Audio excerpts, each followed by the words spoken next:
La première chose que j'ai faite après ma renaissance, c'est d'avaler tout cru un porte-avions. Et pour cause, dans seulement une demi-heure, une pluie de sang allait s'abattre sur le monde. 70% des êtres vivants sur la planète allaient muter en monstres assoiffés de sang. Dans ma vie précédente, j'avais obtenu le pouvoir d'assimilation absolue, celui de pouvoir assimiler tous les traits de talent pour me les approprier. Malheureusement, je n'ai pas eu le temps de me développer, que j'ai été tué par un banc d'espadons mutés. Maintenant que je suis revenu à la vie, je découvre que mon talent d'assimilation est toujours là. J'ai donc décidé d'aller immédiatement chercher des choses dotées de puissantes propriétés à assimiler. Cette fois-ci, je prendrai sûrement une longueur d'avance sur tout le monde. J'ai jeté un coup d'œil à mon environnement. À cet instant, ce qui possédait le plus de traits de talent, c'était sans conteste le porte-avions Mantis Shrimp qui se trouvait devant moi. Le porte-avions Mantis Shrimp est le 4e porte-avions nucléaire du Dragon. Non seulement il est équipé d'un système de propulsion par fusion nucléaire contrôlé, mais il possède également des centaines de canons et d'équipements navals de pointe. Le nombre de traits de talent qu'il possède est tout simplement inimaginable. Profitant du fait qu'il n'y avait pas grand monde, j'ai attrapé une hache d'incendie accrochée au mur. Je l'ai abattue violemment sur la paroi intérieure du porte-avions. J'ai frappé 2 bons coups. Ce n'est qu'au moment de lever ma hache pour la 3e fois que les gens autour ont été tirés de leur torpeur par cet événement soudain. Qu'est-ce que tu fabriques? Arrête immédiatement. Mais qu'est-ce qui lui prend à celui-là? Allez prévenir le commandant. On dirait qu'être resté trop longtemps à bord lui a détraqué le cerveau. À cet instant, on me maintenait au sol. Pourtant mes yeux se sont mis à briller,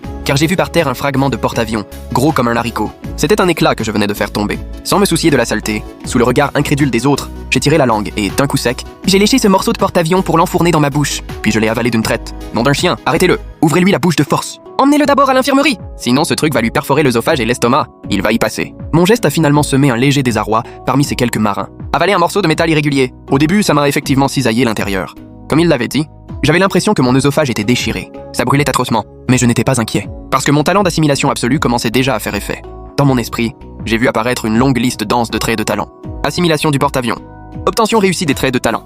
Niveau 8. Propulsion nucléaire. Niveau 9. Corps d'acier. Dès que ce corps d'acier de niveau 9 est apparu, ma gorge a cessé de me faire mal. Corps d'acier, niveau 9. Même pas besoin de parler d'avaler de l'acier spécial. Si j'avalais un missile tout cru, je n'aurais pas une égratignure. Et des traits aussi puissants. J'en avais maintenant une bonne dizaine. Je sentais que j'aurais pu retourner le porte-avions tout entier. D'une simple secousse, les quelques marins qui me maintenaient, incapables de résister à ma force surhumaine de niveau 9, furent projetés.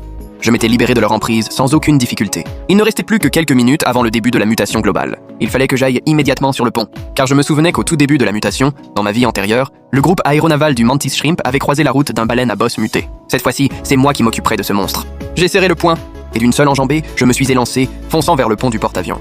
Une fois sur le pont, j'ai remarqué qu'un chasseur furtif hypersonique, le plus récent modèle du Dragon, était stationné sur une aire de parking. Je me suis donc dirigé en courant vers ce chasseur de 6e génération, le Star Annihilator 40, et les soldats qui me poursuivaient, voyant ma direction, ont été stupéfaits. Qu'est-ce que tu fais? Stop! Ou je tire! Après cet avertissement, le soldat a dégainé son arme, visé mes jambes, et a fait feu 2 fois. J'ai clairement senti les 2 balles réelles toucher précisément mon mollet, mais elles n'ont eu aucun effet sur moi. Le soldat qui avait tiré, confiant, rangeait déjà son arme, prêt à venir me maîtriser. Mais soudain, ses yeux se sont écarquillés. Il a vu 2 trous dans ma jambe de pantalon. À travers ces trous, le muscle métallique qui apparaissait sur mon mollet brillait d'un éclat particulier sous le soleil. Les balles de pistolet avaient frappé, sans même laisser une marque blanche. C'est impossible! Même un soldat au mental pourtant très solide en resta un instant interdit. Heureusement, ils n'ont pas oublié leur mission. Les tirs suivants, encore plus nourris, m'ont pris pour cible. Mais à part une étincelle de temps en temps, cela ne servait toujours à rien. Avec mon corps d'acier niveau 9, je n'avais pas à me soucier d'attaques de cette envergure. Ignorant donc ce déluge de feu, j'ai couru jusqu'au chasseur furtif hypersonique Star Annihilator 40. La pluie de sang allait bientôt arriver. Je ne pouvais plus me soucier de la valeur inestimable de cet appareil. Sous le regard médusé de tous, j'ai arraché à main nue un morceau d'une aile et l'ai porté à ma bouche. Je l'ai avalé tout cru d'un coup. Assimilation du chasseur furtif hypersonique Star Annihilator 40. Obtention réussie des traits de talent. Puis une longue liste de traits a défilé dans mon esprit. Les traits de talent du Star Annihilator 40 étaient moins nombreux que ceux du porte-avions Mantis Shrimp, et certains étaient même redondants. Les traits redondants se sont mutuellement assimilés. Les traits de haut niveau ont absorbé les plus faibles, gagnant en expérience et montant en niveau. Par exemple, le trait mécanisme de guerre. J'ai vu de mes propres yeux le mécanisme de guerre niveau 9 du porte-avions. Assimiler celui niveau 7 du Star Annihilator 40 pour se transformer en un tout nouveau mécanisme de guerre de niveau 10. Bien que le Star Annihilator 40 ait moins de traits, il possédait le trait de plus haut niveau actuel, rapidité fulgurante, niveau 11. Surtout, cela m'a directement conféré la capacité de voler. J'ai fait un petit essai. Comme si c'était un instinct. Mes pieds ont quitté le sol, lévitant dans les airs. Puis, en une seule foulée, j'ai parcouru plus d'1 kilomètre, volant du bord du pont du porte-avions jusqu'à la surface de la mer. En tant que chasseur de 6e génération et demi du Dragon, sa vitesse atteignait déjà les 4,2 Mach. Mais après le renforcement surnaturel de ce trait de niveau 11, ma vitesse ne pouvait qu'être supérieure à celle du Star Annihilator. Les personnes présentes eurent à peine un éblouissement que j'avais déjà disparu. À la surface de la mer, je m'élevais doucement. Puis, dominant le groupe aéronaval, je cherchais ma prochaine cible. Toi, c'est toi que je veux. Le navire de renseignement électromagnétique de classe Skynet. Ma cible choisie. Je piquais directement vers le bas. C'est le tout dernier modèle de navire de reconnaissance électronique du Dragon. Il peut aussi bien détecter que brouiller. Le plus fort, c'est qu'il peut forcer l'intrusion et diffuser ses propres signaux sur les fréquences des autres pays. Diffuser Bunny Bears, sans problème. Donc direction le Skynet du Dragon. Ce navire de reconnaissance est très puissant. Bien que je possède de multiples traits de furtivité, incluant la furtivité optique, l'absorption et le masquage des ondes électromagnétiques, etc., j'ai quand même été détecté par le réseau de radar à changement de phase du Skynet. Mais la taille apparente d'un chasseur furtif sur un radar, c'est à peu près celle d'un grand oiseau marin. Moi, en revanche, sur l'écran de détection radar, j'étais gros comme un demi-haricot. Avec un signal pareil, même pour un soldat du Dragon rigoureux, il fallait réfléchir et se demander si ce signal apparu sur le radar était une erreur ou s'il représentait vraiment quelque chose. Heureusement, ce laps de temps m'a suffi pour m'approcher et atterrir sur ce navire de reconnaissance électronique de classe Skynet. D'un simple geste, j'ai gratté la coque et en ai arraché un fragment, puis je l'ai porté à ma bouche. Pour devenir plus fort, il faut continuer à manger, à assimiler. Assimilation du navire de reconnaissance électronique de classe Skynet. Obtention réussie des traits de talent. Niveau 11, détection. Niveau 9, intrusion informationnelle. En dehors des traits redondants, j'ai obtenu 2 nouveaux traits importants, notamment la détection, la recherche, la localisation. Le baleine à bosse qui allait surgir sous la mer, ce mutant, j'allais pouvoir l'utiliser tout de suite. Mais à cet instant, j'ai levé les yeux vers le ciel. Le ciel s'était couvert de nuages rouges. Quelques gouttes de pluie commençaient déjà à tomber. J'ai touché mon visage. L'eau sur ma main était devenue rouge. Je l'ai senti, une odeur de sang, comme de l'eau rouillée. La mutation globale avait commencé. Ce monde ne serait bientôt plus viable pour l'humanité. J'ai regardé le ciel. Si la menace n'était pas si imminente, j'aurais bien voulu commencer par assimiler tous les traits de ce groupe aéronaval. Mais la mutation globale allait transformer 70% des êtres vivants de ce monde en monstres. Surtout ce baleine à bosse muté, qui allait bientôt apparaître. Détection. D'une simple pensée, en prenant pour point de départ ma propre personne, tout ce qui se trouvait dans un rayon de plusieurs centaines de kilomètres commença à entrer dans mon champ de perception. J'étais devenu comme une immense matrice d'observation radar multifonction à changement de phase. Rien dans les environs ne pouvait échapper à ma perception. Rapidement, j'ai localisé la monstrueuse créature que je cherchais. Ou plutôt, tout le monde la sentait, car le niveau de la mer était en train de monter brusquement. Une ombre immense était devenue visible sous la surface. La baleine à bosse, ou plutôt, il faudrait maintenant l'appeler par son nom après sa mutation, Kuhn. Après sa mutation, sa taille était devenue colossale. Elle semblait même plus imposante que le porte-avions Mantis Shrimp de 150 000 tonnes. Encore plus grosse que lui, une silhouette sombre et gigantesque, remontait rapidement des profondeurs sous le porte-avions Mantis Shrimp. Droit, vers lui, comme dans ma vie antérieure, pour infliger des dégâts terribles au Mantis Shrimp. Kuhn était sur le point d'atteindre la coque. À cette distance, les autres frégates n'osaient même plus tirer de torpilles. Que faire?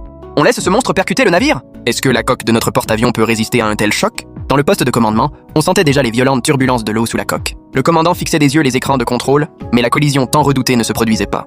Kuhn semblait s'être arrêté sous l'eau, à environ 150 mètres de profondeur du porte-avions. Que se passe-t-il? Ce monstre n'attaque plus. Commandant, regardez! S'écria un opérateur radar, en transmettant l'image qu'il voyait sur l'écran devant le commandant. Puis il pointa du doigt la scène incroyable sur l'image. Sur la tête du monstre, grise et imposante comme une montagne, un homme était en train de le retenir de toutes ses forces. Quoi?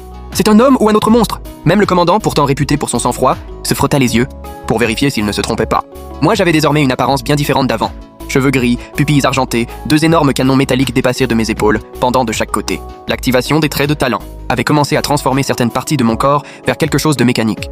D'une main, je bloquais la tête de Kuhn, l'empêchant de remonter. Avec l'aide du trait force surhumaine de niveau 9, j'ai bandé mes bras et j'ai lentement repoussé vers le bas la tête de Kuhn, grosse comme une petite montagne. Kuhn poussa un cri rageur. Les flots se déchaînèrent instantanément. Des lignes d'un bleu profond apparurent sur son corps gris. Surtout au niveau de sa queue. Kuhn commençait à utiliser un trait, le surpuissant.